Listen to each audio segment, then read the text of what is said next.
Hello and welcome everyone to our weekly philosophical talks. We are very glad to see you all. And first of all, we would like to thank the US Consulate General here in Almaty, American Space Almaty, and also our amazing speaker, S.Friedman.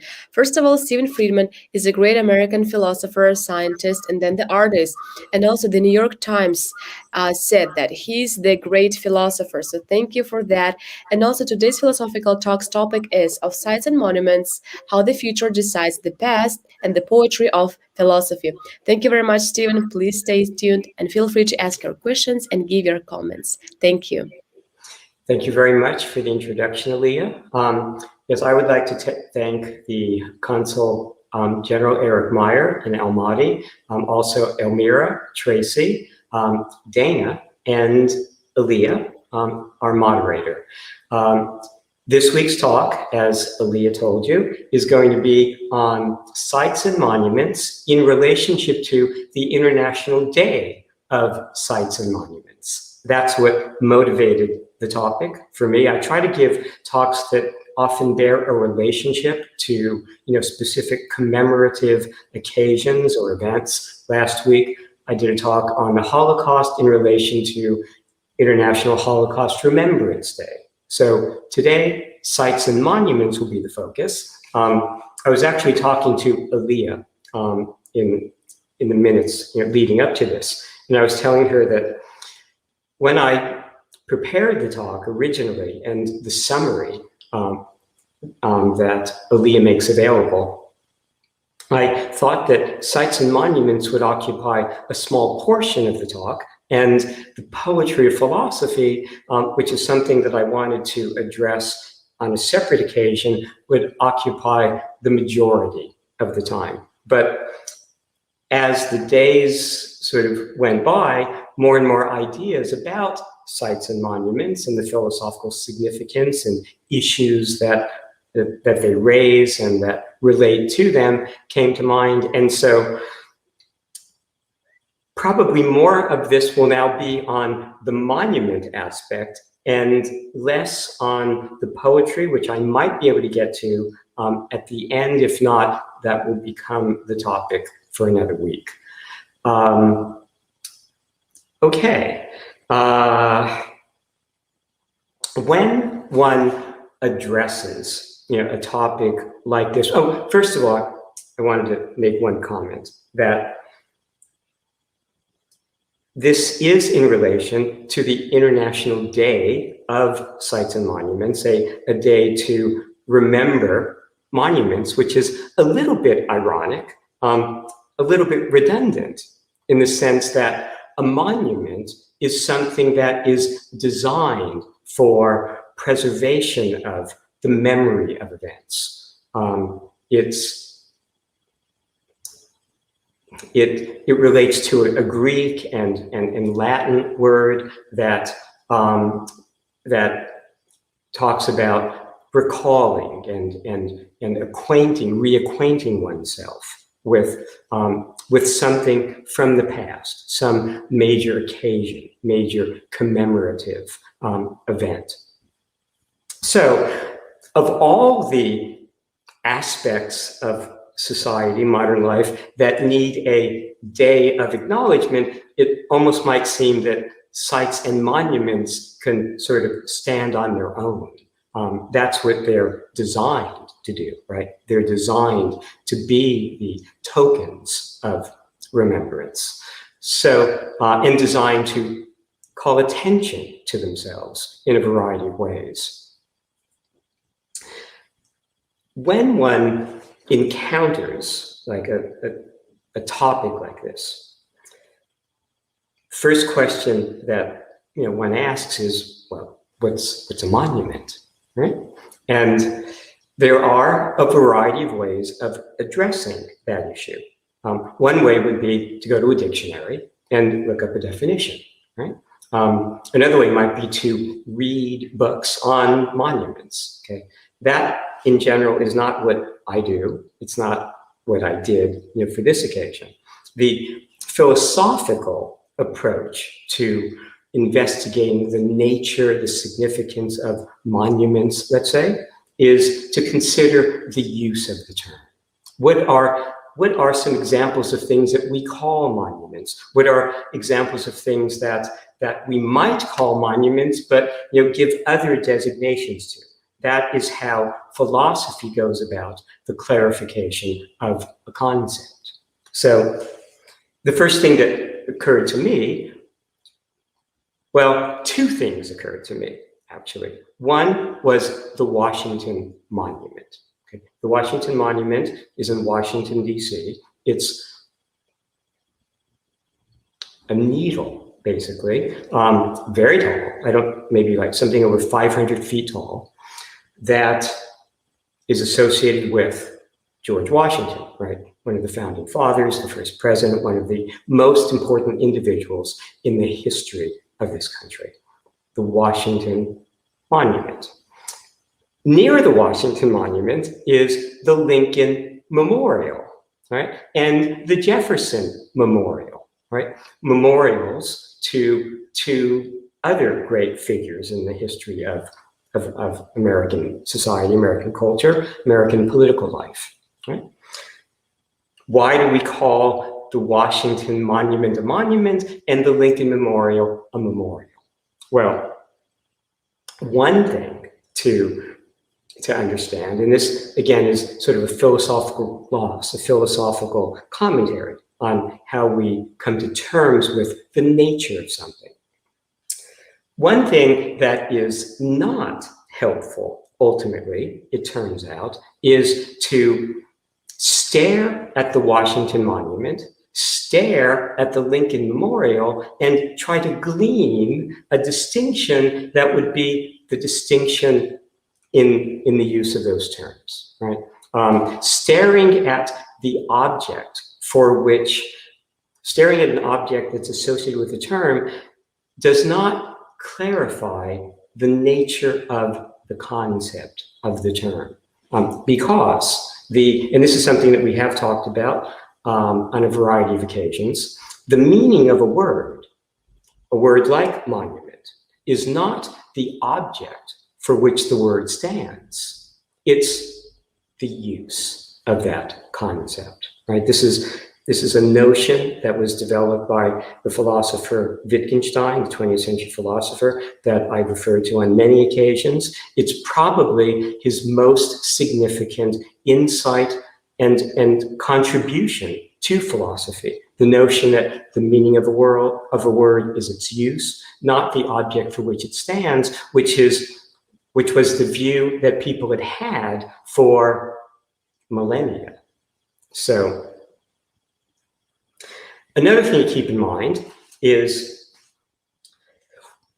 we probably could call the Washington Monument the Washington Memorial, that concepts do not have sharp boundaries. And so there's not really a sharp distinction always to be found between the use of monument with respect to one object versus the use of memorial with respect to a similar such object. The emphasis in memorial is really on remembrance, right? So the things that we tend to memorialize are often individuals who have died in often difficult circumstances. We memorialize, the dead of wars. We memorialize, casualties, of calamities. Whereas when we talk about monuments, the emphasis tends to be more on the structure itself that commemorates and that symbolizes in some way the event. Well, one of the things about, okay, when we talk about a monument or a site, the fundamental thing that we want to ask ourselves always is, are we talking about something that's epistemic, something that is rigorously philosophic in some way? Or are we talking about something that's heuristic, something that is not rigorous, but that helps us, is oriented towards some end or goal or purpose. Well, a monument or a site is an object of some sort, some description. And one of the things that we've seen repeatedly is that objects are elements of heuristic space. Objects are things that represent convergences, a coming together of a variety of influences, aspects, experiences, but a convergence, things coming together. I've pointed out that an object like a chair, the common object of daily experience, is a convergence of past experience with a particular chair or similar objects, present experience, present sensation, and the cluster of sensations that's embodied in the experience of the object, and future expectation. Okay. It's a matter of things coming together to form something that represents, again, a convergence of elements. The fundamental logic of heuristic space that governs any object, and objects are things that occupy objective space, that are part of the objective world that we imagine everybody sort of experiencing in some equal way, right? That we presume that other human beings see chairs, in much the same way that we experience chairs. Epistemic space, philosophic space, is divergent. Right? Things are characterized by their distinction from each other. And one of the characterizations that I've given is that epistemically, philosophically, any two things are rigorously different, but heuristically approximately the same. Right? And it's because things are approximately the same that we can apply the same concept to varieties of such things. A concept of monument, not just to one object, but to many objects that satisfy a similar role, in our culture, in our society. So one of the most important aspects of a monument as object is that it represents, again, a convergence of elements coming together. The more elements that come together to form an object, the more robust that object is. Numbers play a role, and the nature of the individual elements that come together play a role. So, in the case of, the Washington Monument, we have an individual, Washington, of a whole variety of achievements, right? In the context of a vast number of significant historical events, right? The American Revolution, the years leading up to that, the first American presidency, the fact that America has emerged, as such a prominent world power, that adds to the convergence that comes together and forms the significance of that monument, right? When we talk about the meaning of something, we mean all those elements that come together in that particular object and are summarized in some representation of that object. So, in general, again, the more things that come together, the more achievements of an individual like Washington, the more historical significance, those achievements have, the way these things play out over time, affects the weight given to the elements that are coming together to form the significance of the monument, right? The significance of the monument is not primarily in its physicality, right? Not primarily in the concrete or the steel, or the stone of which it's made.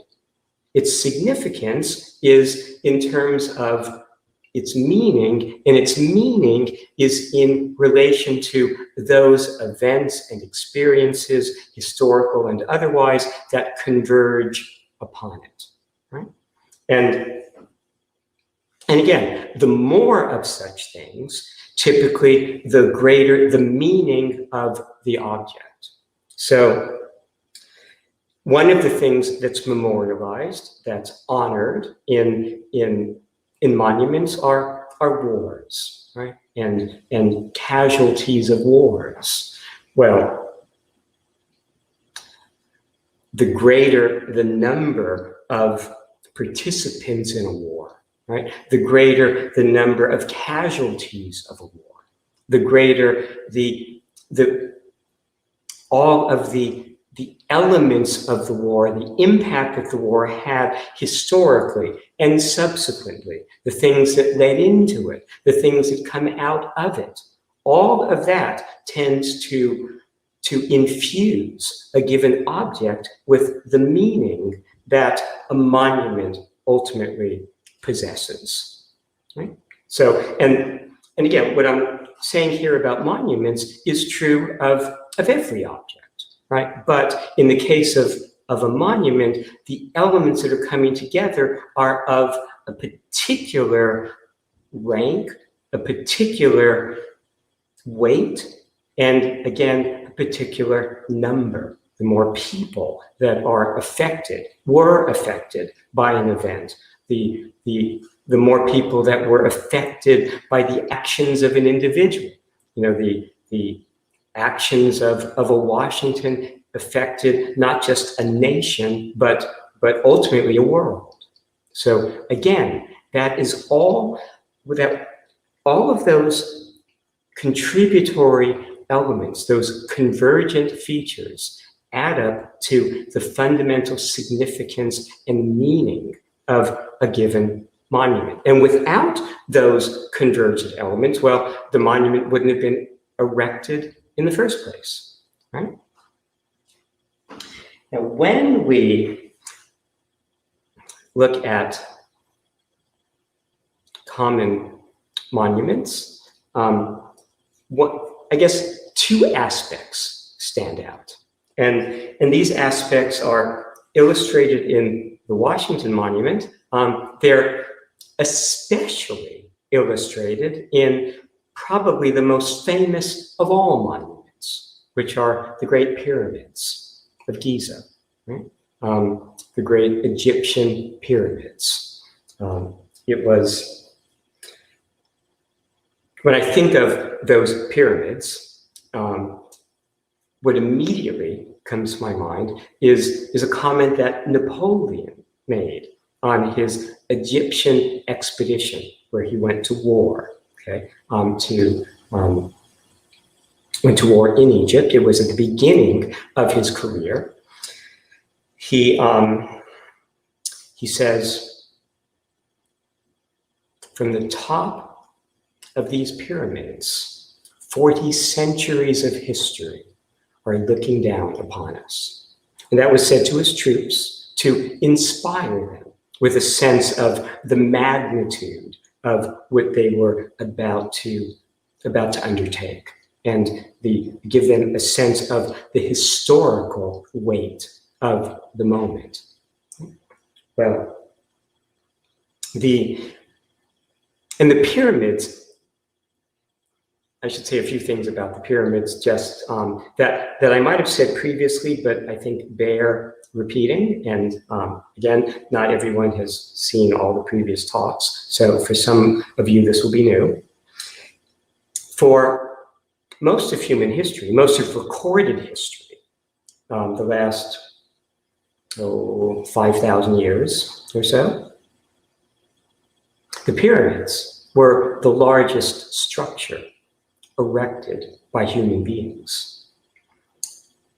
It wasn't until the Eiffel Tower, another monument in the late 19th century that a human edifice was built that exceeded in height the height of the pyramids. For most of human history, the pyramids represented an apex of human achievement, a summit of human achievement.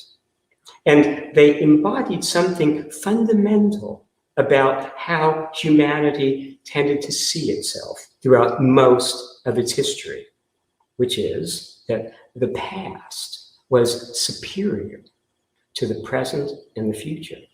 That the past represented, for some cultures, an Eden, right? A perfect time, a time a time without human suffering. Right? For other cultures, it was seen as a golden age, right? That eventually became corrupted to silver and then bronze, right? And then iron. But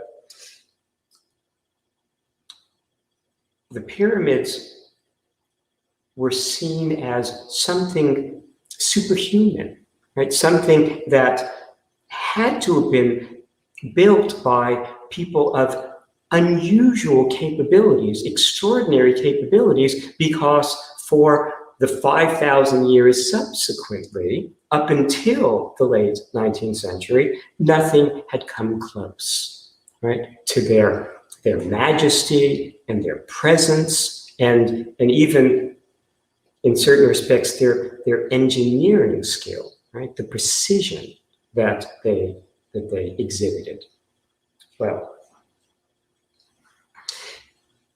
it wasn't until 1687 that this began to change, this view of history in the shadow of the pyramids. In 1687, Newton's Principia was published. That marked, as much as anything, as much as any date or year, the beginning of modern science as we know it. By the next century, the 18th century, Newton's ideas and their implications were being appreciated in Europe, on the continent, in France and in Germany, but especially in France. That would give rise to the Enlightenment. And the philosophers of the Enlightenment conceived the idea of progress, the idea that now, under the influence of science and increasingly the technologies that science helped engineer, increasingly it was possible to imagine a world that would be superior to what had been known in the past, to what had that was now possible for human beings to accomplish things that went beyond what early humans had been able to achieve. This was not a view, by the way, that Newton held. The progenitor, the originator, really, as much as anything, as much as anyone, of this revolution, right, in how we see ourselves in relation to history, in relation to time, in relation to culture, in relation to the world. This view was not entertained by Newton. Newton, in fact, held the prevailing view that the past, the time in which the pyramids were constructed, the time of the ancient Greeks subsequently represented a time of greater insight and understanding and accomplishment and human power. In fact, Newton thought that he was simply rediscovering ideas that the Pythagoreans had already come upon. Okay? He thought he was just rediscovering the past, not that he was sort of revolutionizing human thought in a way that went beyond anything that had ever been imagined. Right? Certainly, way beyond anything that had been imagined at that level of precision and power that modern physics represents. So the construction of the monument of the Eiffel Tower was the thing that epitomized this new sense of human capability, that our scientific understanding and its applications to technology would allow us to achieve greater things than human beings had ever known, and that the future could now be imagined to be superior to the past, to the point now where every year, there are conventions, electronics conventions, where new products are introduced, and people would just expect that the next year's computer or the next year's cell phone or the next year's car will be strikingly superior, in many cases, to the previous years and anything that had ever come before.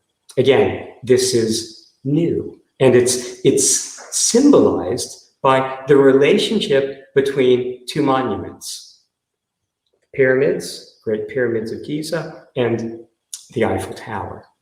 So we have now, in a sense, moved out from under the shadow of those pyramids because of what scientific thought and technology has made possible. But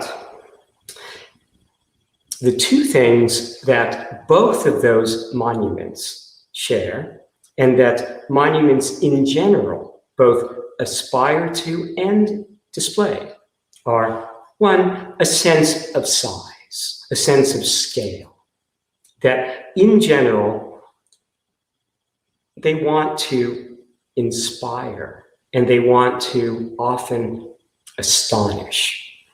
So, the pyramids represented an astonishing technological achievement in their time. The Eiffel Tower in its time, even the Washington Monument, is imposing in its sheer size. Now, how do we understand the issue of size? Well, why should size have the kind of impact that it does? We can understand it also within the umbrella of heuristic space, by considering the nature of convergence, right? That the larger something is, the more elements it has that are impinging upon us, converging upon us. And so it can impress us, in a way that something smaller, will not, be able to, just because of the number of convergent elements that are at play. The greater the object, size, the scale of the object, the greater the number of those elements.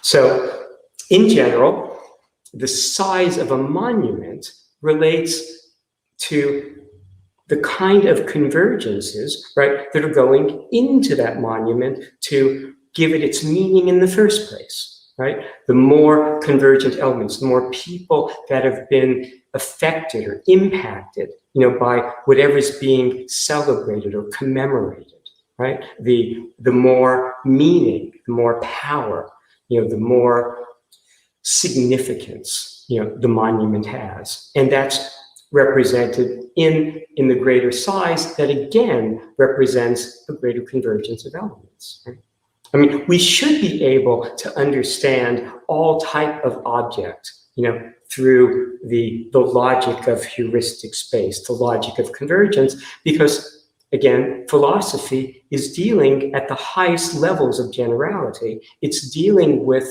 considerations that apply to everything. So it has universal reach, and that reach includes aspects, right, of the monument and the monumental. Now, the other element that monuments aspire to is a sense of permanence, right? Probably nothing embodies that to the degree that the pyramids do, right? Because they've endured now 5,000 years. Permanence is tied in to the fundamental mission, right, of a monument or a sacred site, to preserve the memory of something. Well, if we're going to be preserving the memory of something, we want the object that's preserving that memory itself to endure, right? So permanence becomes another, component, of the monument, right?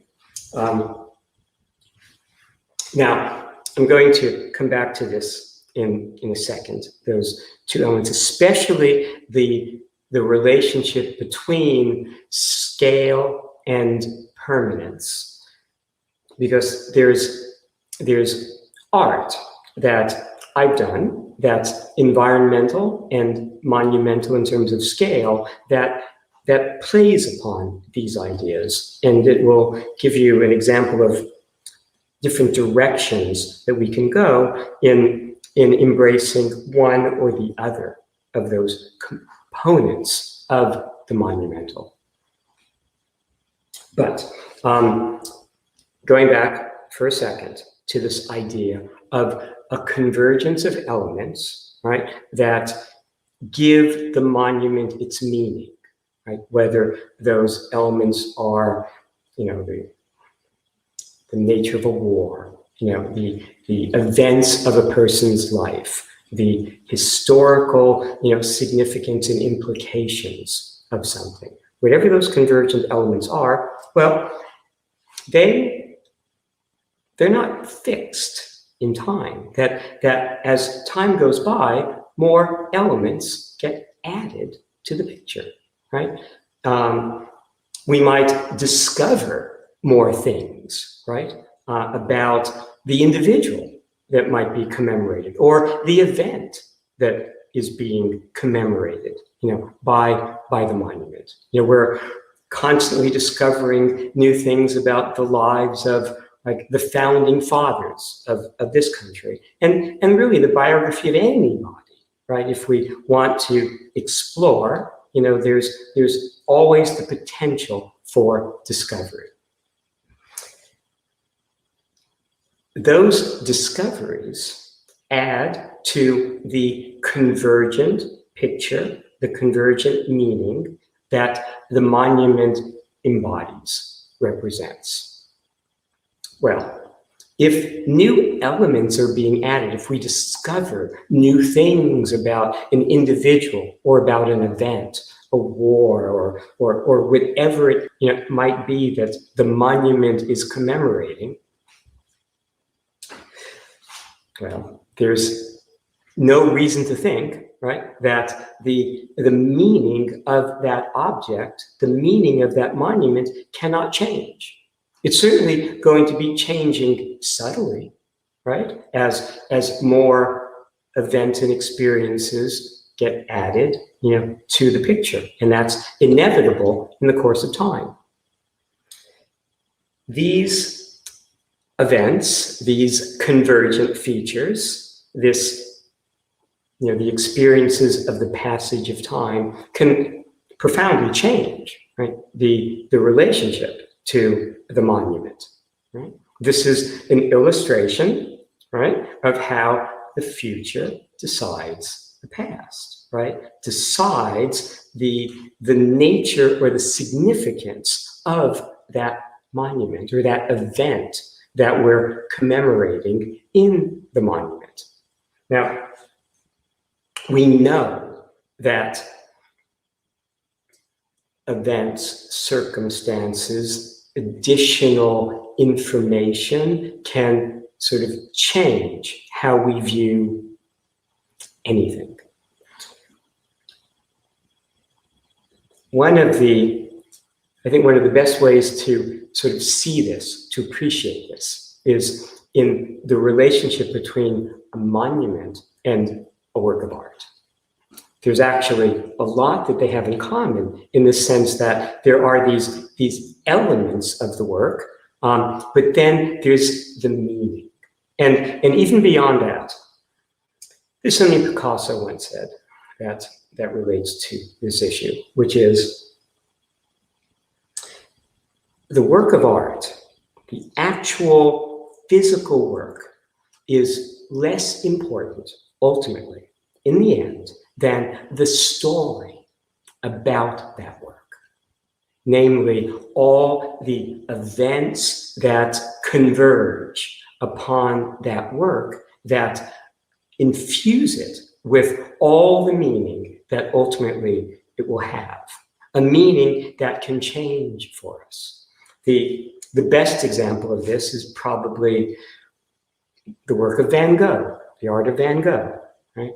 But there are endless examples. But in the case of Van Gogh, in his lifetime, his work was not seen as extraordinary, was not seen as worth $100 million a painting, right? Not even close.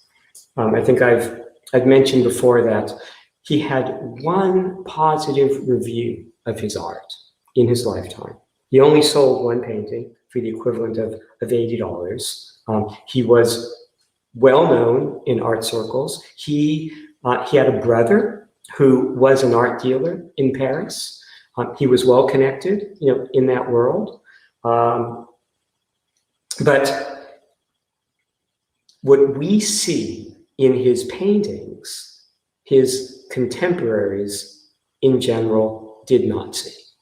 Now, part of that has to do with changing tastes and perceptions, what can constitute a work of art, but a lot has to do with other elements that entered the picture that his contemporaries were not aware of, right? Certainly not aware of, or were not part of the story of the art while Van Gogh was alive. For one thing, Van Gogh wrote over 1,000 letters that represent one of his greatest achievements. The letters of Van Gogh represent probably the most penetrating set of letters ever written by a painter. They demonstrate, a rare intelligence, and they show the processes that were operating, behind the paintings, so that we see that these are works of a man of extremely, high intelligence, and that matters when it comes to the appreciation of a work of art. It was said by Manet and repeated by Picasso that fundamentally a painting is a work of intelligence. When Leonardo has been praised, it's often for the pictorial intelligence that his works display. So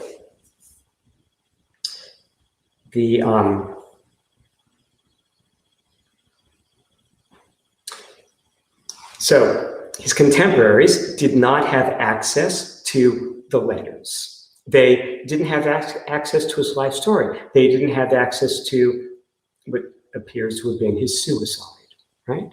And the full details of his life, the biography, that constitutes part of the story of his art, is now inseparable from the experience of the art. And that's part of what Picasso had in mind when he talked about the story of the art being decisive ultimately in terms of its appreciation. So as elements come to light, the convergent picture, the meaning of the monument can change, just as the way we see a work of art can change, right? The French intellectual that I've quoted a lot, André Malraux, was, among other things, an art historian. His major work is called The Voices of Silence. And one of the things he emphasized about a work of art is that it is not a fixed object, that a work of art transforms over time. A work of art undergoes what he described as metamorphoses. As culture changes, as we learn more about the circumstances, surrounding the work, the life of the individual, and as we change as human beings in an evolving culture, are inevitably going to be seeing things differently because of the nature of their experiences relative to experiences of previous generations. That object will not remain fixed. Same thing is true of a monument, will not remain fixed. It's inevitable that it will change, as the observer changes and as the information available to that observer, grows or alters. There's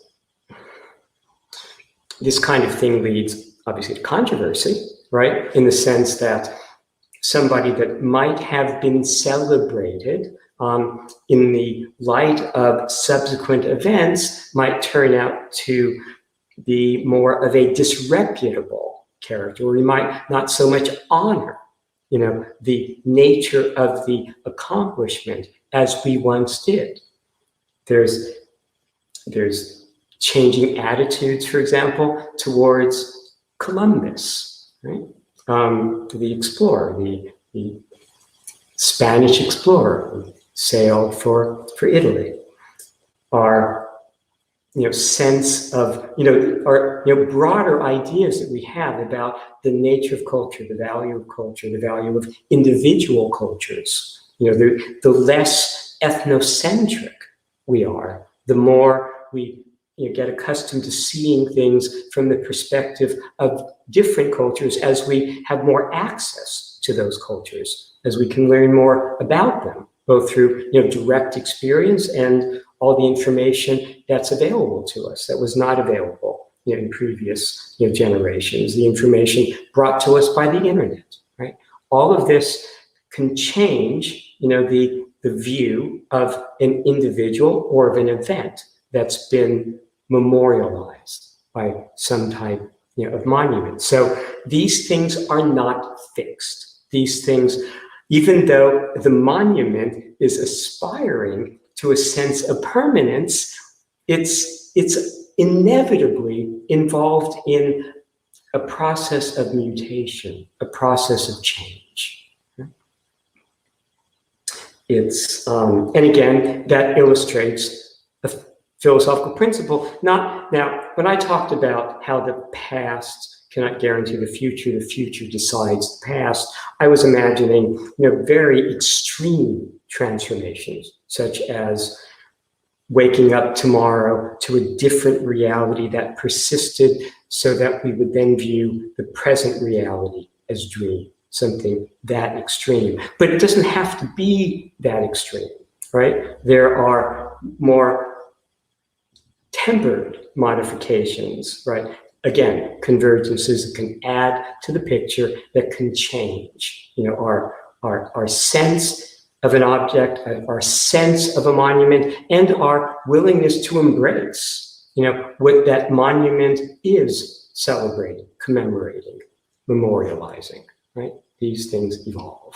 Now, to imagine that they don't evolve, which is, I think, a common position to take, to adopt. Like we imagine that, if this monument is memorializing this individual, then there should be a permanence to that sense of that person. But that view is, again, something I've talked about in the past, representative of one of our fundamental misunderstandings, the sense that we have that we can see the world from the outside, see an object from the outside so that we're seeing it independently of all possible influences upon it, independently of whatever our particular circumstances are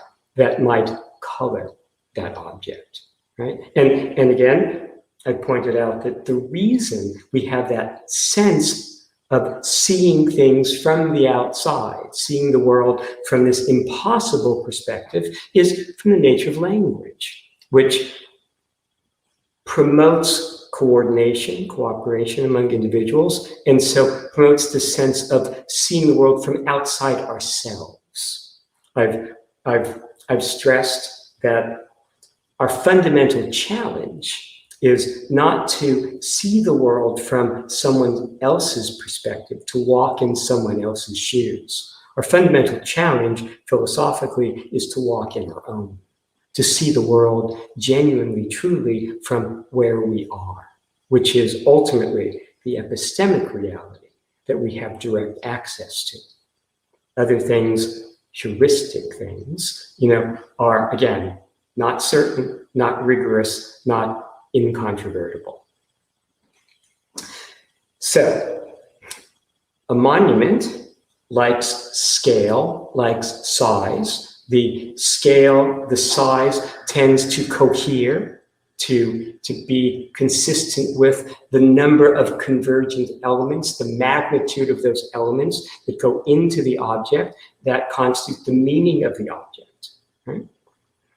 And since the object is memorializing, preserving the memory, it aspires to a sense of permanence that is embodied as much in the pyramids as anything they've endured well. Right? Well,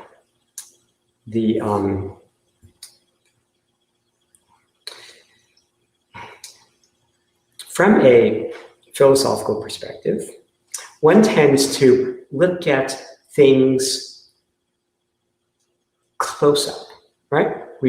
I mentioned in talking about flight, for example, space flight, that provides a perspective from a distance.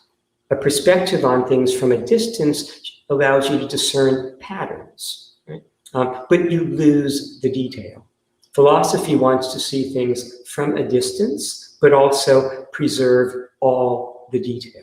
And it's that detail that distinguishes one thing from something else, and that is the ultimate basis of human dignity, existence, salvation, again, things that I've stressed in relation to the nature of rigorous reality, philosophical space, epistemic space, as I call it. Okay. So philosophy aspires to a high sense of precision, where every difference matters, nothing is left out. For philosophy, it matters where the philosophical temperament is a little bit challenged by the fact that these objects that we're creating, that are designed to be permanent and to endure, can't be guaranteed to be so. And in fact, really fall short of that embodiment of the unchangeableness of experience that we're really reaching for, when we're memorializing, when we're monumentalizing.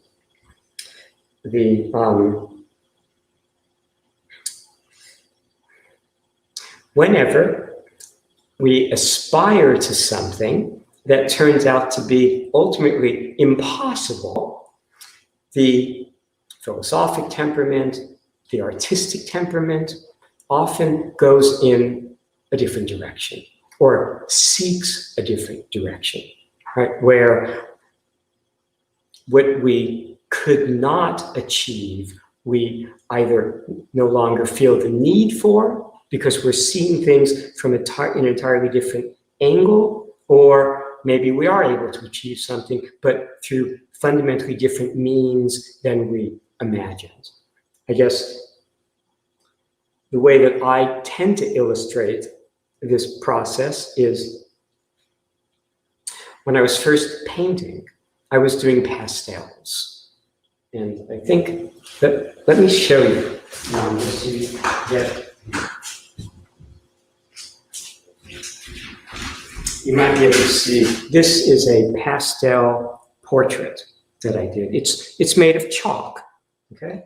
And probably can't see it all that well, but it's granular because it is made of chalk. Well, what that meant for me was it was not possible to achieve like a perfect surface. And by perfect surface, I mean something that if I took a magnifying glass to it, it would break down. The lines, the edges that I'm creating in chalk are rough, they're granular, okay? They're not precise under magnification. This interest in achieving like a perfect surface, relates to the idea of achieving something that is permanent, that does not change in any way. It was something that Picasso aspired to. He would look at Italian art and dismiss it, saying famously that he would trade all of Italian painting for a single Vermeer, a single painting by the Dutch master Vermeer, whom many consider to be the single greatest painter who ever lived. Well, Picasso also said that if you look at a Rubens, a well-known Baroque painter, if you look at it closely, if you look at the nostril, is it all really worked out? Is it all really precisely drawn and painted and thought through? And he said, no, it's a lot of it is a sketch. It's not precise. It's not precise in the way that the world is precise, in that under magnification, it can still retain some basic integrity. It doesn't break down. It reveals new types of realities, or new types of interfaces, or new types of relationships. Well, in order to achieve the kind of precision that would allow for a work to retain its integrity under magnification, I had to take an entirely different approach to art. And that approach is represented by like these poles where it's hard to see here, but the images display lines that are extremely precise and are precise under magnification. The poles are actually magnifying the lines, the imagery, and it's achievable, first of all, because I'm using paint, acrylic paint, not pastel, not chalk, and I'm painting on the reverse. And I'm painting on the reverse in such a way that, if you'll notice, the reverse has no relationship to what you see when you look through and observe the image. And in fact, this is what a Van Gogh would be made of, maybe 1,000 of these brushstrokes. This, when you're looking through the pole, is the interior of the image. The interior of the image is providing a level of precision that is not possible by other means, okay? So that represented a kind of solution to the problem of the precision of the painted surface, the precision of the work of art, okay? Well, in the case of monuments, monumental art, we have this problem that they tend to wear, they tend to decay. Even the pyramids, I mean, they remain, right, but not in the original form, right? They've lost their outer coating. They were white, originally, covered, in white stone. Well, that's gone, that's been removed. So even the pyramids are subject to a process of decay, represent an element of impermanence, right, in this process of attempting to preserve something. Well, it's not possible in this world to achieve the kind of perfect permanence that the idea of a monument would seem to call for. Something like the Golden Gate Bridge, for example, it's a monument of sorts, certainly a monument to modern engineering, and even modern aesthetics. I mean, it's one of the most famous structures, one of the most famous bridges in the world, right? The Golden Gate Bridge in San Francisco. Well, it's constantly being painted. Because in order to preserve it, to prevent it from decaying, it needs to be constantly maintained. Okay? And that's true in general for anything that we would like to preserve. So, one response to that issue, and it's a response that I've embraced, is to go for scale, kind of a large expanse for an artwork, because remember, artists, just as in the case of monuments, which are often works of art, have aspired to size as much as the designers of monuments have aspired to size. You think of Michelangelo, you think of Raphael, the Vatican frescoes. In the case of Michelangelo, the monumental painting, the Sistine Chapel. In the case of Leonardo, the Last Supper, right? These are large works. People were aspiring to large works. Artists aspire to large works. The monument calls for size, calls for scale, right? To match the significance, of what it's trying to embody, to commemorate. Well, I've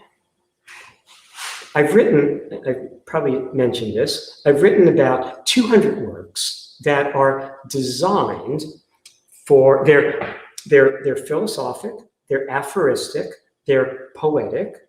I've read a few at the end of some of our sessions, some of our weekly talks. They are what I call objectifications, in that each one of these philosophic works, made up of anywhere from a few, 4 or 5, to 30 or 40 aphorisms that are conveying philosophical thought, in a concentrated format. Well, each one of these 200 or so works of this form, philosophy, plus in an aphoristic form that's also poetically organized in terms of often rhyme, always meter. Right?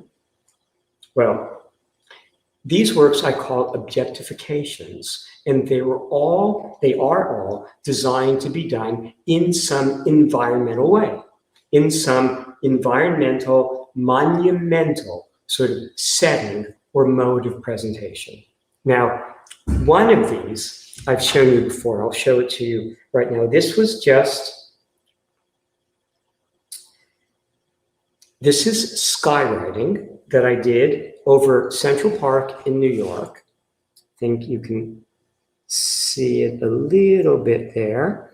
You can maybe, I think you can see that. You can see, now that skywriting, what that skywriting says, and again, I'd shown you this once before, God plays dice in Eden, presume and suffer, the future is freedom. 3 aphorisms, but they covered the sky, right? And so they have that monumental aspect that a monument has, right? That scale, I mean, greater scale than any monument, right? That stretching, from one horizon to the next. Well, and it was, by the way, put up by 5 planes flying in formation. And each plane would emit a puff of smoke to give like dots that represented the letters of the aphorisms, okay? And this was done over Central Park about 20 years ago, actually. Well, one of the things about that, though, is it has the scale, it has the size, it has the reach, the breadth, right? The extreme sort of dimensionality, of a large monumental work. But instead of aspiring to permanence, it goes in the opposite direction. It aspires, it embraces impermanence. It represents one of the most impermanent of all forms of embodiment, right? Smoke in the sky, that will evaporate, that will dissipate, in a matter of half an hour, right? That to such a degree that it's usually hard to photograph, these before it begins to dissipate, right? So it represents an extreme, really, convergence, I guess we can use that word here, of the monumental in terms of scale and of the impermanent in terms of how rapidly, readily it vanishes. And that's the kind of conjunction, right, that artists often embrace, right, of two things that are fundamentally different or a fundamental alteration, in something that's like normally done a certain way, a monument which is aspiring both to size, to scale, and to permanence. Well, here we have a kind of monument, right, that it's a philosophic type of monument, right? It's embodying, we hope, fundamental philosophical ideas, right? But it has the size, of a large monument, but it lasts for an instant and then is gone, right? And that becomes part of the power, of that particular kind of work. I'll show you another example. This was something that I did over Los Angeles, Eden, 2 not equal to 1. It's done in the same year. Those are individual letters of the skywriting that was not done by 5 planes, but by a single plane. So each letter had to be photographed because by the time one letter was done and the second letter was begun, the first letter had begun to dissipate, right? Because again, it's skywriting. And another example of a different type of objectification, different type of embodiment of the monumental, but in some impermanent form, is that work. Now what you're seeing there is 5,000 tea lights, 5,000 candles in the sand, spelling out the aphorisms of one of my books. The book is called Tea Light Book by the Sea. It was done next to Santa Monica Pier. It was done 10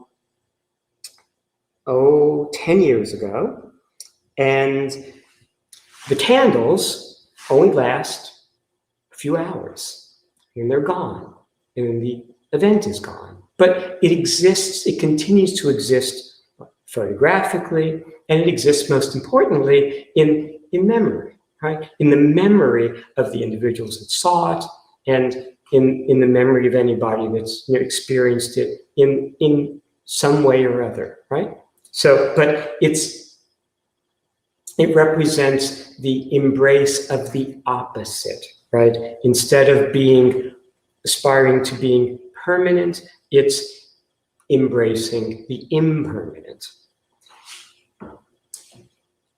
And one of the reasons it's able to happily embrace the impermanent is because the philosophic ideas that it's embodying, by the nature of philosophy, are,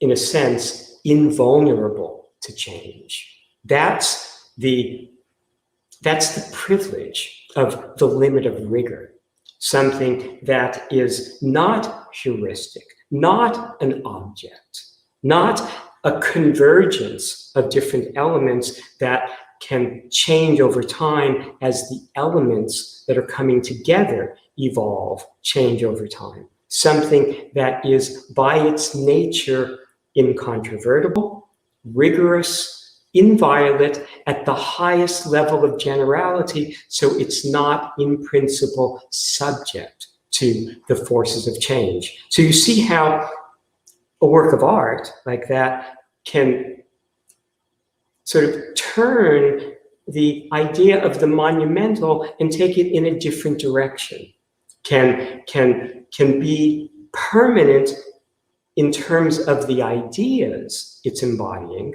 but happily embrace the impermanence of physical form. It's one of the reasons why I do visual art. I mean, I do feel that that has a value, and it helps embody ideas of mine, and it helps communicate, in a particular way.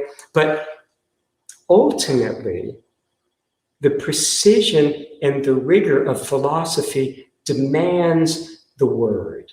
Because the word, if I give an aphorism like the incontrovertible solves the world, that is invulnerable to modification depending upon its circumstances. It doesn't matter where it's written. It doesn't matter in what form it's written. It doesn't matter the font that's used.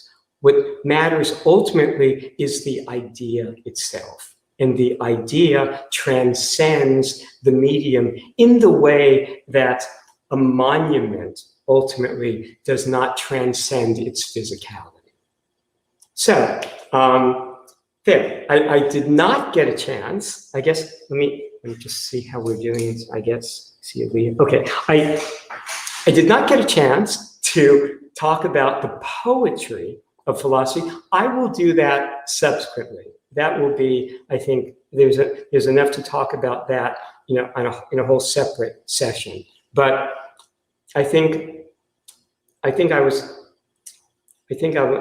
glad that I devoted, additional time to the concept, the idea of monuments, because they do illustrate and embody a variety of philosophical ideas, as we've seen. Okay, so I see Aaliyah has joined us.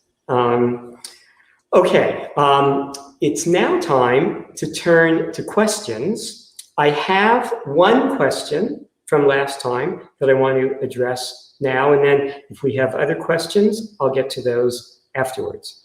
The question from last time, and let me just make sure I am saying it exactly. Okay. The question from last time is, if I wanted to say that engineering and philosophy go hand in hand. Okay. Now, this is a fascinating question. It's one that I could devote a whole talk to. Okay, it merits it. Maybe at some point I will. There are a variety of aspects to this. Rigorously, philosophy and engineering go in opposite directions.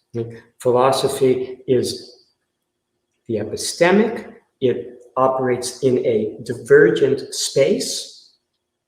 It does not have any goal that it's aiming for. It embraces difference, distinction, that rigor is of difference, that any two objects are rigorously distinct. It's not interested in multiplying objects, for example, for achieving a similar purpose or function. It's not interested in building bridges. It's not interested in creating objects at all. And in fact, philosophy, again, goes in the opposite direction to the object or the objective, right? That philosophy is interested in a divergent space, right, where everything is distinguished rigorously from everything else, even if it's just by the position of the object.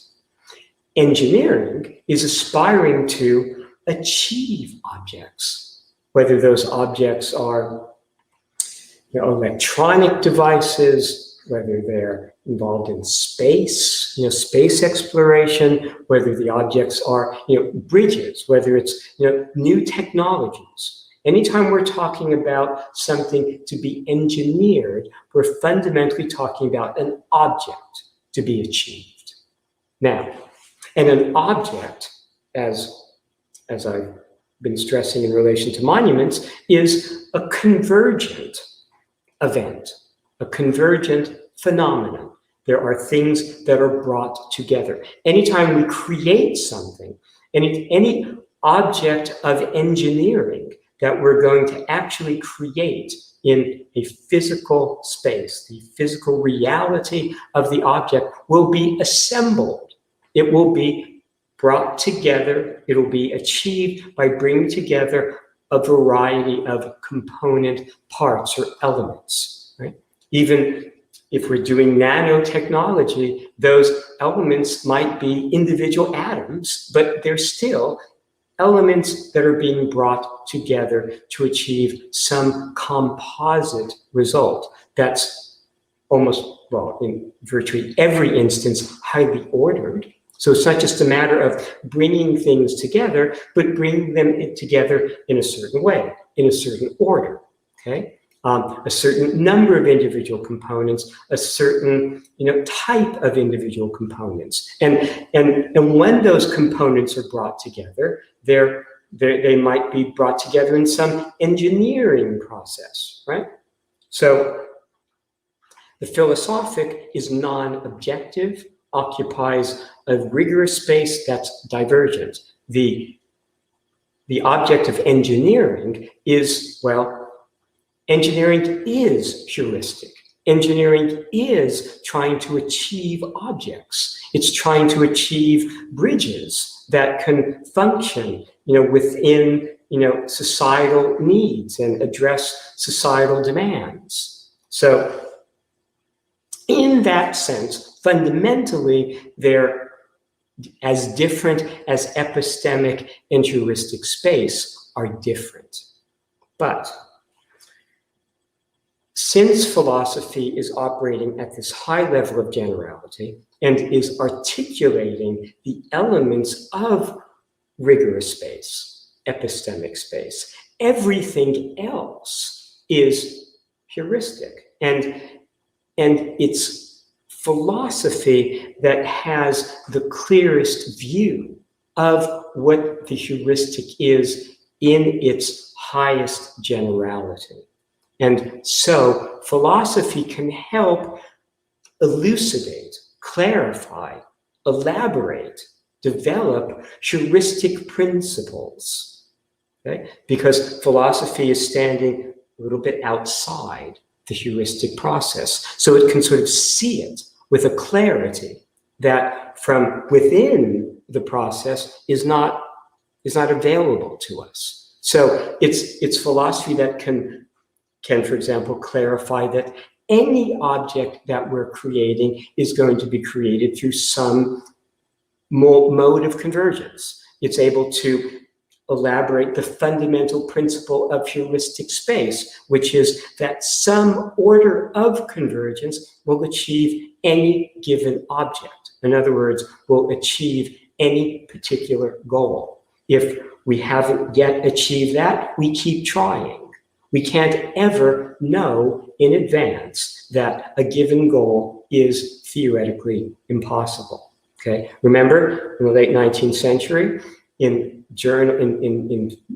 physics journals, distinguished physicists were writing carefully reasoned articles demonstrating the impossibility of heavier than air flight, the impossibility of an airplane.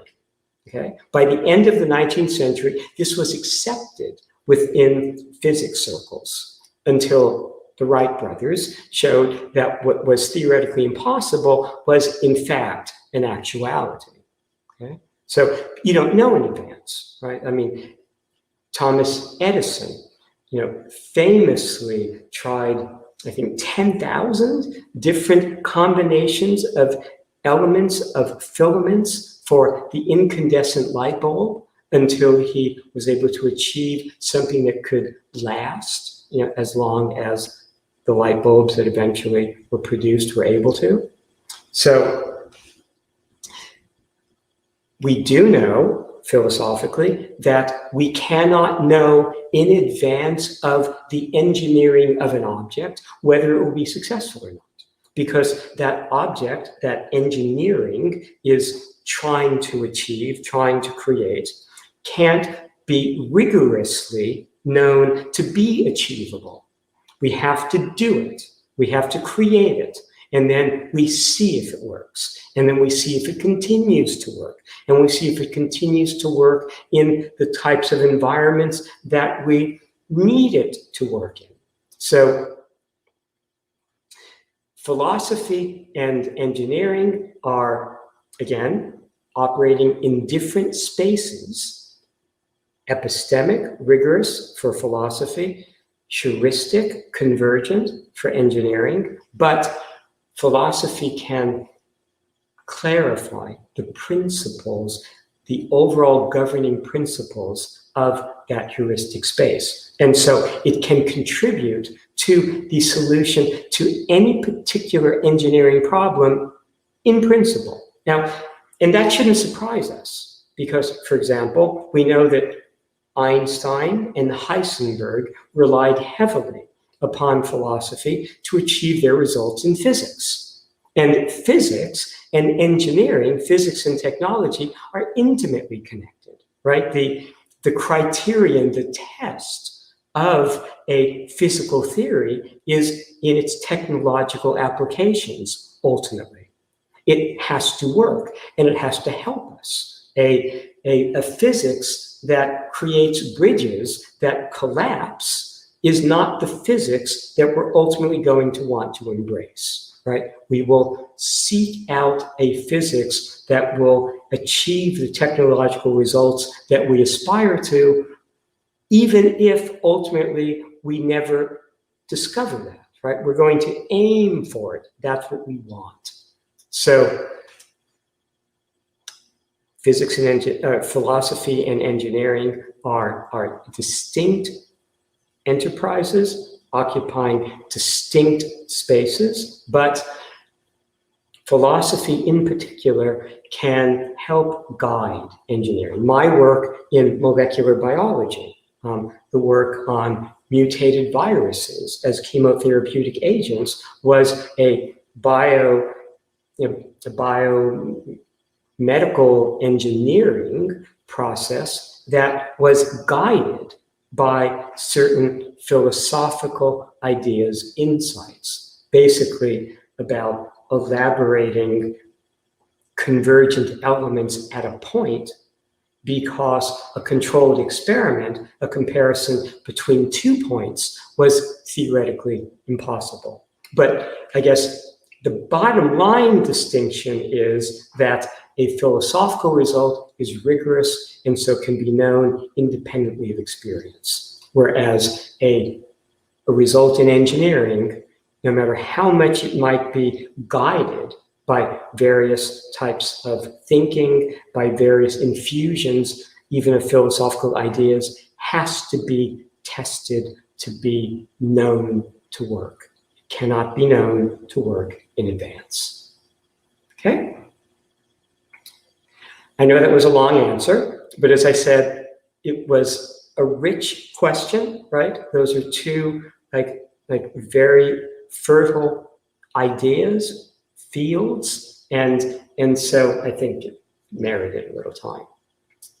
Okay, do we have any other questions? Yes, we do have.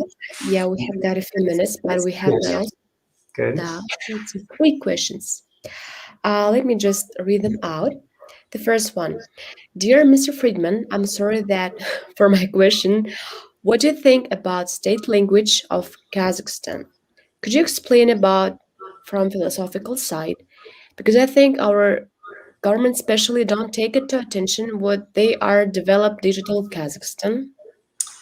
Thank you for your question. Question number 2 is in future the state language of any country will depend of its developed digital content. That's probably just the comment. And then the second question is, have you heard about Stoicism? If yes, what can you say about it nowadays? It became really popular. Okay.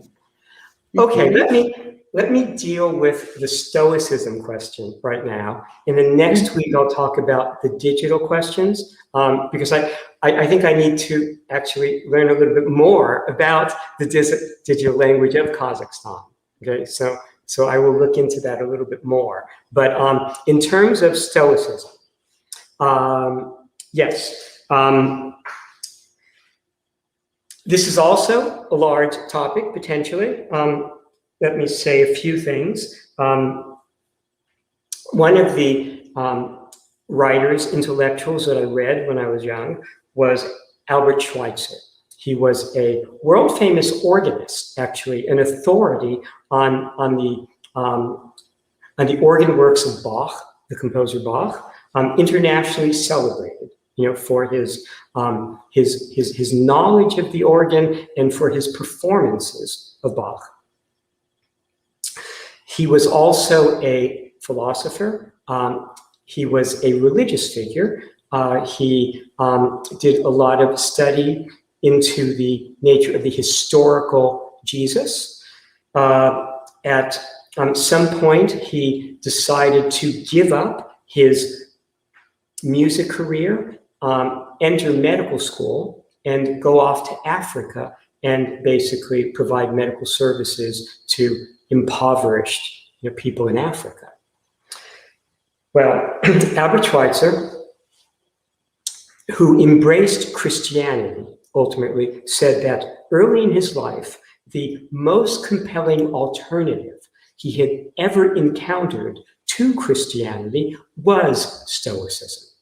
And I have great sympathy for its appeal in the sense that when I was young, writers that I read extensively or repeatedly were Epictetus, the Greek Stoic philosopher who taught Marcus Aurelius, the Roman emperor, who was also a celebrated Stoic. Probably Epictetus and Marcus Aurelius are the two Stoic philosophers I most admire and have had the most significant influence upon me and my thinking.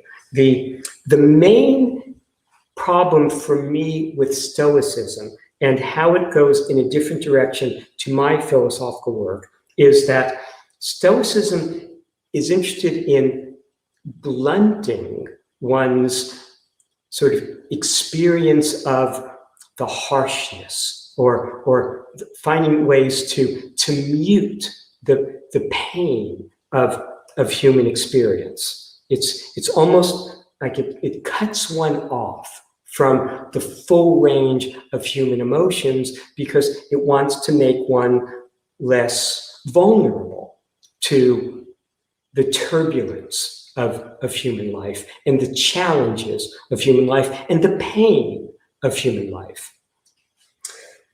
My philosophical work was conceived with the idea that I wanted something so strong philosophically that one could experience whatever one would like.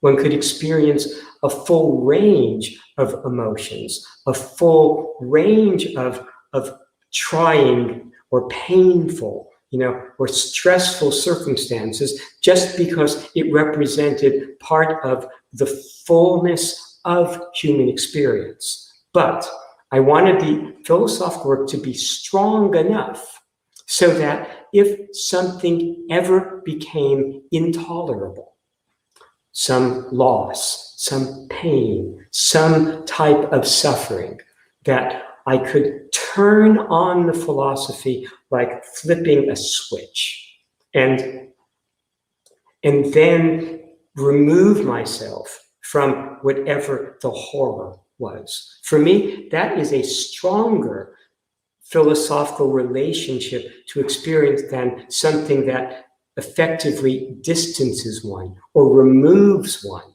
from a range of human emotions and the participation in the full sort of drama, of the human experience.